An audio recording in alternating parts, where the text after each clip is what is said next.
Welcome to our channel. Today we how to connect Klaviyo with Etsy, quick tutorial step by step clearly. To connect Klaviyo with Etsy, start by logging into your Klaviyo account. In the Klaviyo dashboard, click on the Integrations tab on the left side. In the search bar, type Etsy to find the Etsy integration. Select the Etsy integration from the list. Click on the Add Integration button. You will be prompted to authenticate with your Etsy account. Log into your Etsy account using the credentials required. Grant the necessary permissions for Klaviyo to access your Etsy data. Once authenticated, return to Klaviyo. Adjust your settings as needed in the Etsy integration menu. You can choose what data to sync, such as orders, customer information, and more. Save your settings once you have made your selections.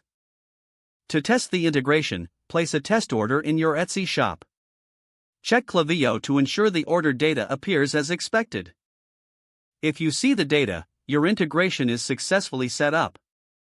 For further adjustments or troubleshooting, refer to Klaviyo's support documentation. You are now ready to leverage Klaviyo for your Etsy business.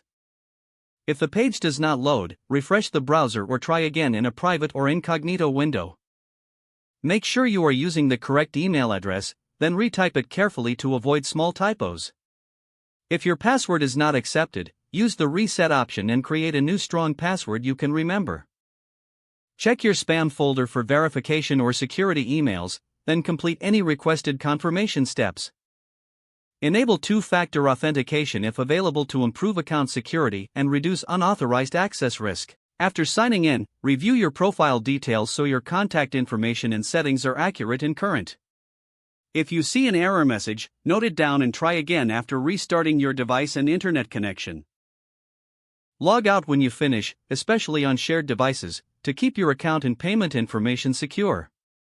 If the page does not load, refresh the browser or try again in a private or incognito window. Make sure you are using the correct email address, then retype it carefully to avoid small typos. If your password is not accepted, use the reset option and create a new strong password you can remember. Don't forget to like this video and subscribe to our channel for more step-by-step tech guides.